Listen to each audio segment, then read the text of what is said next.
along. Snap.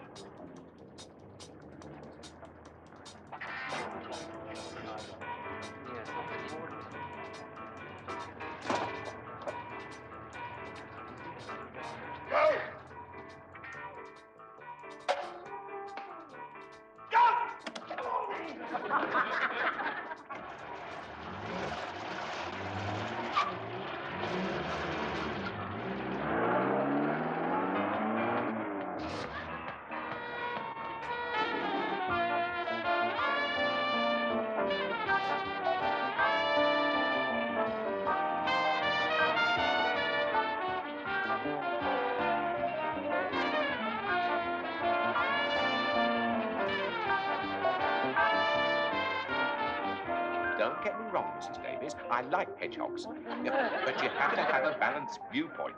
Either that hedgehog or us. And I believe our lives are worth a great deal more than that spiky little flea bags. Yes, you did well to avoid killing it. Unfortunately, you came very close to slaughtering us both. I'm sure if that little hedgehog could have spoken, he'd have disapproved of us risking our lives. He probably had suicide on his mind anyway. He could have been waiting there for days, eyes shut, limbs braced, putting his little affairs in order, bravely awaiting that cross-ply kiss of death. And you have to go and disappoint the poor little basket by driving us into a bar. I know I'm shook up as well, Mrs. Davis, but I don't think smoking is a very good idea. Yes, it will take away the nasty smell of petrol, but put that match out. Mrs. Davis!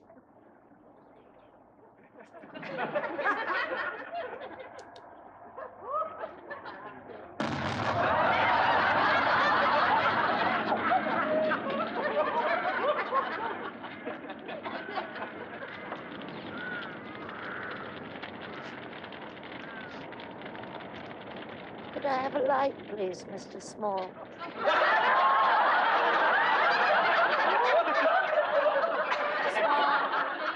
how I love you, my dear old Swanee. Climb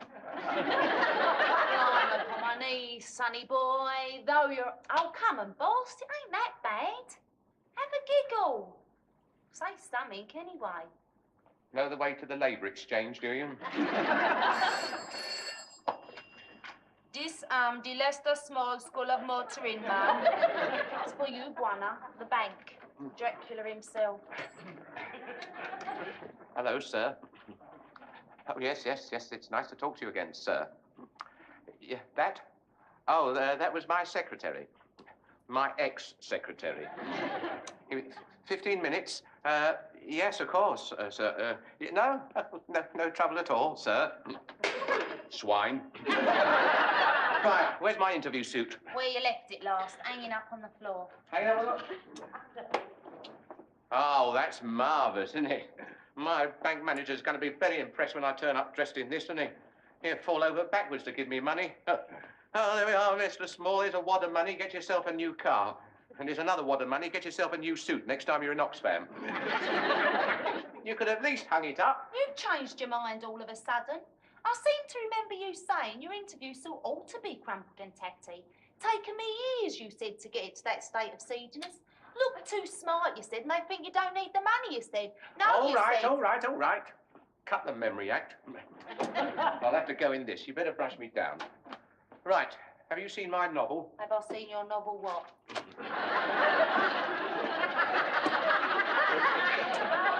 Oh, very droll, very droll. My novel. What's the title? Hasn't got a title, it's got a brown paper cover. I've just got to the interesting bit, too. Well, I need something to read. Knowing my bank manager, he'll keep me waiting for hours. Ah, here we are. Right, come on, then. You'll have to brush me down. Hello there. Oh, hot from the press. You don't buy this, do you? No, I'll get a free copy. I've got an arrangement with my paper boy. Page 3's missing. That's the arrangement. What did your paper boy want with pictures of semi-naked women? He's 14. Yeah. 14. He should be studying something more useful. When I was his age, I read all of Shakespeare, half of Milton, and the best part of Charles Dickens. What could he possibly get out of page 3? Great expectations? But while you're at the bank, you better get the money to pay this. What's that, another final demand? File it under T for threat. This is from an important supplier of labour who threatens to resort to physical behaviour if it is not met by this afternoon. Oh, strong up, eh? And who might this laborious purveyor of muscle be? Me. 2 lots of wages you owe me. 2 lots? As much as that? That's disgusting, isn't it? Well, it's obviously bad bookkeeping. I shall have a word with my secretary. I am your secretary. Precisely. And you are responsible for paying the staff. In this case, you. How can I possibly afford a secretary so incompetent she can't make out a wage packet once a month? Oh, I can do that all right. That's easy. It's the last bit I find difficult. You know, filling it with those crinkly bits of printed paper. What do I call them? I had one once. Oh, yeah, banknotes. I can never seem to find any of them in the cash box. It's funny, that, isn't it? Oh, yes, it's hilarious. Ah, don't worry. I'll get a large bundle in from the bank. Mr. Davis, he should cop up. After all, it's his wife who got me in this mess in the first place. If I don't teach her to drive, he'll have to. Oh, yes, I don't see why I can't have the money. I can't see why I can't have the money. I haven't had a crash in 4 weeks. A whole month without so much as a dent. I've been very careful. You've been very selfish. Selfish? Me, I don't think I quite, Follow? It's very simple. During those 4 weeks, 2 self-employed panel beaters have gone bust. What was your doing, Small? Mine? They'd come to depend on you for regular work. I don't believe this.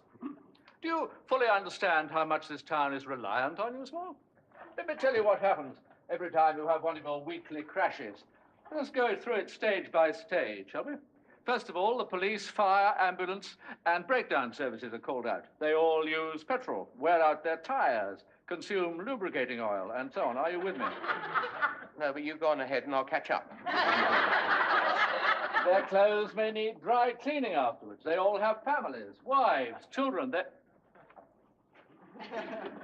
They buy food, toys, shoes, etc. They bring in money from central government, money that circulates many times around our town, enabling our shopkeepers to make enough profit to pay taxes to central government to support the police, fire, and ambulance services. It's a small town, Small, to give the word play. If we don't justify these amenities, they'll be taken away from us. Without one of your occasional conflagrations, the town wouldn't have its own fire engine. Our firemen might be tempted to justify their existence with a little pyrotechnic impropriety.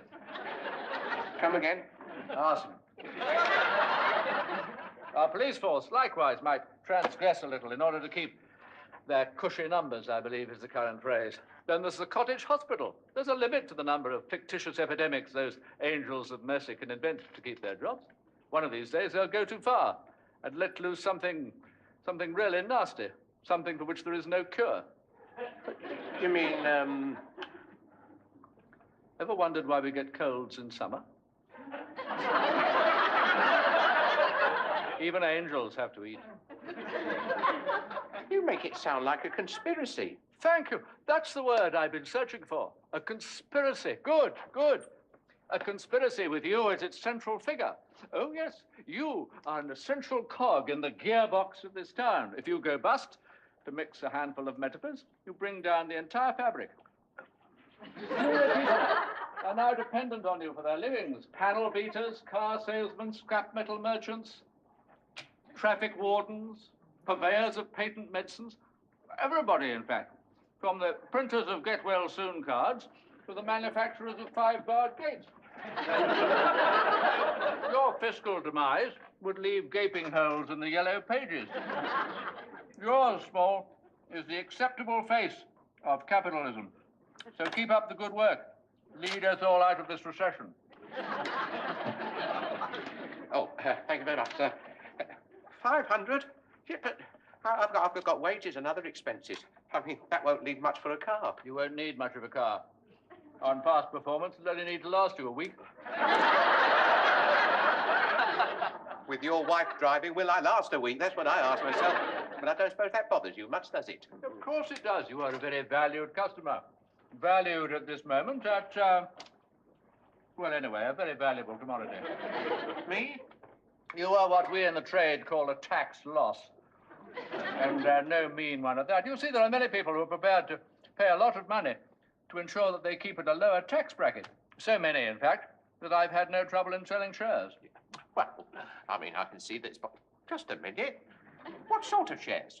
Shares in you, Mr. Small. You are now a limited company with 10,000 ordinary £1 shares, of which you own 100. Aren't you a lucky man? Let me see if I got this straight. You have sold me to your crooked cronies. I'll pretend I didn't hear that. In order to provide them with a tax loss. I shall see about this. You will need to see the chairman of the board. Right, who's that? Me. Oh,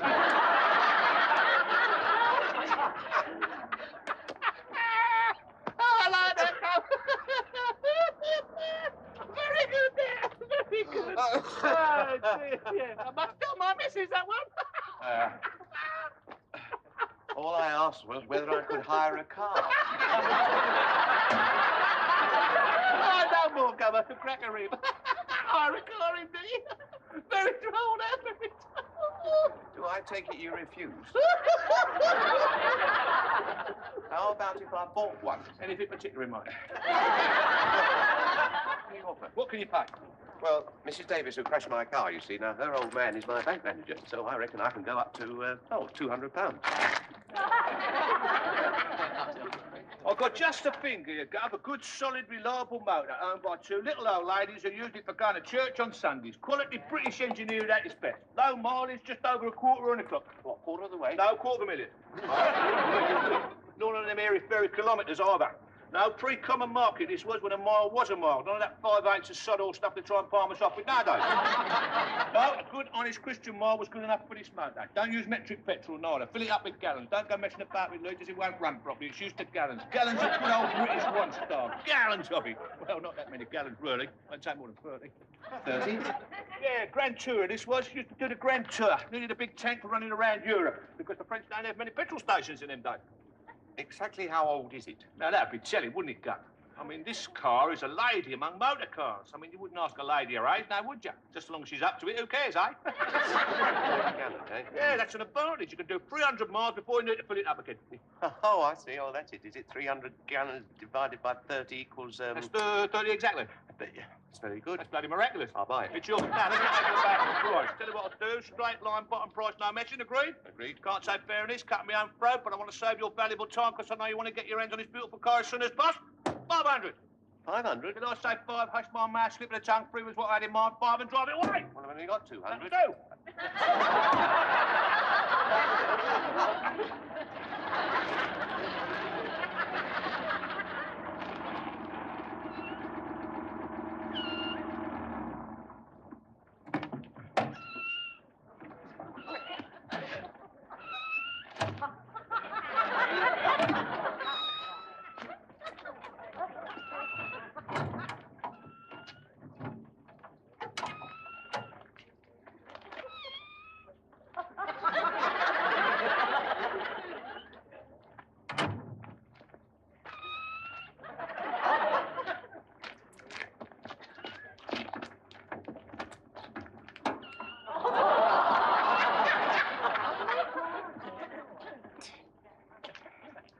On your way.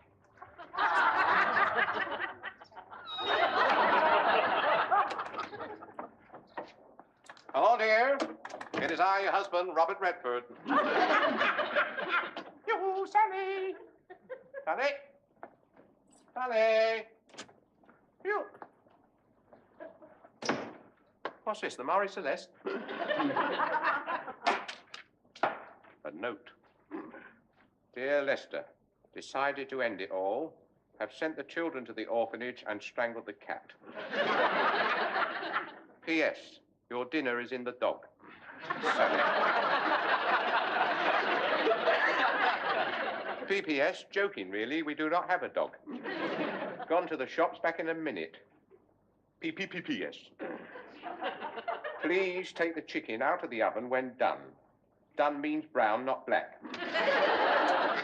Right. Everything.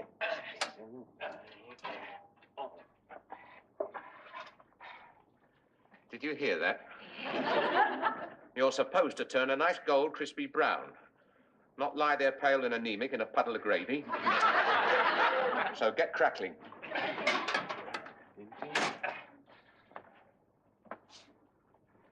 That should cook your goose. 4 P's and an S. Ask Bert for an extra pint. Do not underline, quarrel underlined with him. Exclamation mark. Your ever-loving and adoring wife, Thingy. Also, please leave money for housekeeping. Housekeeping? That's an interesting new subject. Ah, yes, it's obviously evening classes. Practical housekeeping every Thursday, 7:30. Bring your own socks. Oh, perhaps it's Jose keeping. Ah, that's it. She's got herself a Latin lover. Okay. I'm falling over, falling over,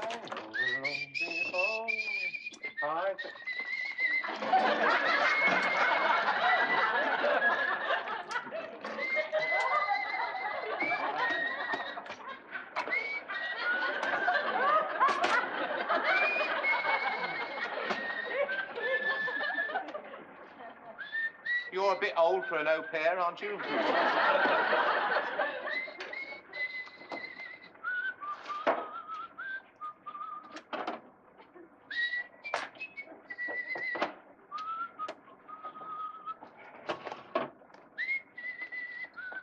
Do help yourself to my tea bags. Bert.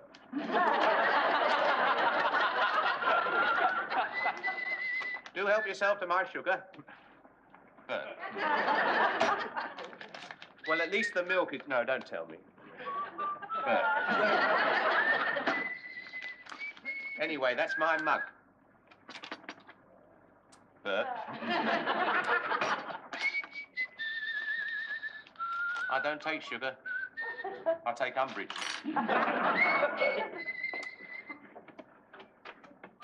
Don't you ever do any work? The only time I see you is here in my kitchen. I've never seen to catch you out on your rounds. Oh, perhaps you don't have a round. Perhaps you like going round in that silly apron, having a milk crate, sitting in other people's kitchen, drinking their tea. And making rude noises. Excuse me. It spoke! Mummy, Mummy, the nasty thing, it spoke! And scratched itself. Something's burning. Quick, Watson, the oven. Let's hope, dear friend, we're not too late.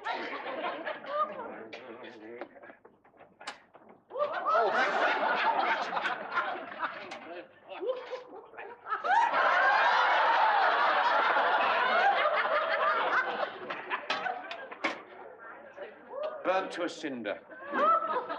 Watson, I suspect foul play. Notice the gravy stains here, here, and here. This poor creature has received a severe basting. Who could have performed such a dastardly crime? And what's more to the point, what's she going to say when she comes back from the shops? Lester! Hello, darling. What do you call this? Yes, we were going to find out. We were holding a court of inquest. Watson and I have come to the conclusion that this, in a previous experience, was a chicken. It's your dinner. Objection, Your Honour. Putting food into the witness's mouth. Or rather, it was your dinner. But, you know, I can't trust you to do a simple thing, can I? Did you read the note I left? I bet you didn't. Exhibit A, Your Honour.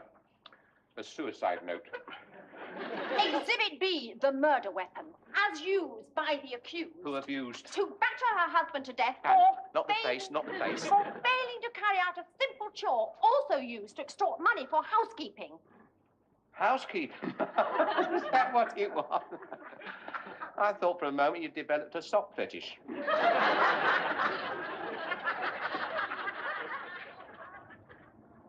Now, driving, you see, is a bit like being a fashion model. You have to be in the right gear. Now, this steep hill, for instance, you need to be what we in the trade call low gear.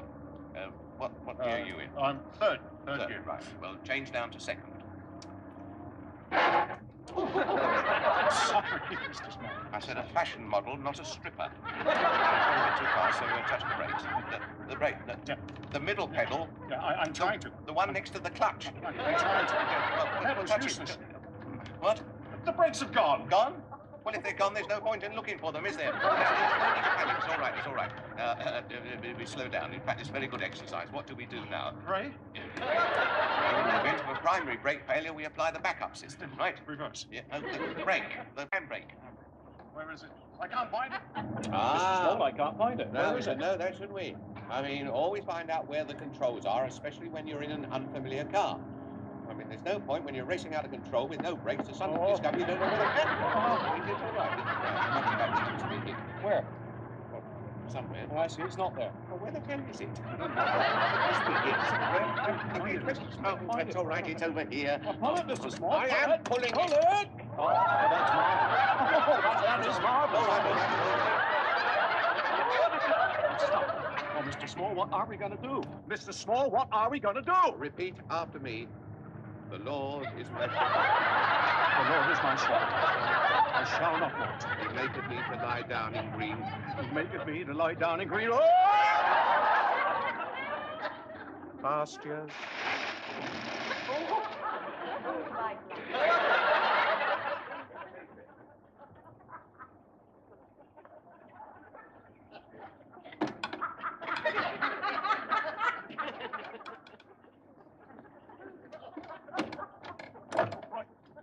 That's it. That's it. I can't take any more. I'm sorry, Mr. Small. Every time I go up with you, something terrible happens. And this is the last... Oh, no, please, don't. Well, it is. Look, Fred, you can't leave me like this. Why don't you at least give me a push? Certainly.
Oh, I say.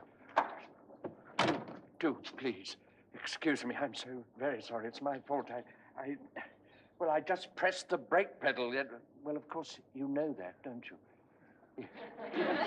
My apologies again. I just couldn't resist it. Oh, do please forgive me. Take my handkerchief, please. You see, I saw it standing here like a gift from heaven. Not quite the place of origin I would have chosen. Similar, though. Both begin with the letter H. What? Oh, yes, I see. Do you know, I haven't sat in one of these for ages and ages. Oh, it's beautiful. It's absolutely beautiful. Do you know, it takes me back to my courting days in the south of France. Oh, how long ago? Let's see, it was, it was just after the nastiness, you know. Oh, those long, straight French roads, the smell of the vineyards, her hair blowing like flax in the wind. Oh, well, gone are the days of wine and roses, what? You wouldn't think of selling it, I suppose. Well... No, of course not, no. No, silly on me, and you'd be silly to part with it. Just an old man's dream, you know. I'm not one to spoil a dream. What, do you think... You mean you might? Oh, no, I couldn't be so lucky. Things like this don't happen in real life. Forget real life. Make me an offer. I do believe you're serious. Never more so. Well, look here, I'm a pensioner, you know. Yes, I had guessed. Well, I couldn't go too high, you understand? They have shocking rates of pay for retired soldiers. Oh, yes, I know. Yeah, well, I was in the forces myself, you know. Ah. Yes, national service. 2 years, made sergeant. 40 years, made general. No, my dear chap, please. Now, look here, about this car. Now, let's not beat about the bush. Bottom line, as they say, no haggling. I'll give you 4 for it. Done. Oh, what a pity. Well, I do so enjoy haggling. One of the few pleasures I've got left. You are silly, you know. I'd have gone to another 1,000 easily.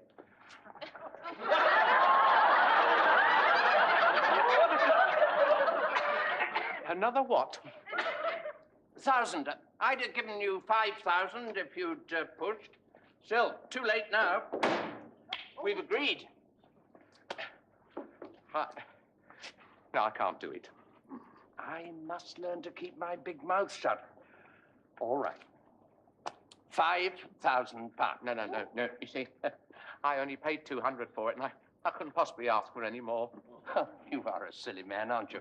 Now, look here. This is my final offer, 5,100. No, it's all right. 5,200, take it or leave it. No, don't keep going on. I'm quite satisfied with the price. Well, I'm not. 5,300. 5,350. Listen, you don't understand. I only want 200 for it. Well, you don't understand. You are depriving me of my pleasure in haggling. I shall continue haggling for as long as I please. No rules about how I must haggle. 5,400. I don't believe this. 5,450. It's all right. Right. Good. Great. Marvellous. Done. Ah, thank you very much. Thank you. Oh, that was a most enjoyable piece of bargaining. I thought you said you were a pensioner. Yes, I am. Look here, I've been guilty of a slight deception, I'm afraid. Actually, I'm rolling in the stuff, as they say. Do you know Dorchester? The town or the hotel? The town. Yes, I have heard of it. Well, it's mine. Most of it, anyway. I see. So you're not short of a penny or two? Oh, well, you could say that, I suppose. Trouble is, I've nobody to leave it to. Nobody I like, anyway. I've no wife, no children, no one. Do with it as I please. Problem is how to get rid of the wretched stuff. It's never been a problem with me. To get back to the car, you see, now there is a problem, you see. I need a car for work. So if I sell you this one, I'm going to need another. But that isn't any problem. I've got an old runabout you can borrow for a few days. I don't really need it. I'll take exercise, you see. No, I'll gladly loan it to you. Yes, I know. Yeah. All right, Mrs. Davis. Now, slow down, Mrs. Davis. How many times do I have to tell you there may be something coming around the bend? Oh, it's only weaving from side to side, is it? To give the pedestrians a 50-50 chance. Well, that's very sporting of you, Mrs. Davis. I mean, better odds than you gave that rock back there. What rock? The rock you ran over, Mrs. Davis. The rock which sat by the side of the road and said 85 miles to London. Yes, that rock. In your career mishaps, Mrs. Davis, you have hit a new milestone. Except, of course, that it wasn't you. Probably been there since Dick Whittington. Now, mind the bike. Heaven knows what damage you've done to the underside of the car. It better not be the petrol tank. I don't know what the General's going to say when I take this car back in this state. Probably blow me up something rotten. Are you all right, Mrs. Davis? Yes, thank you. Pity.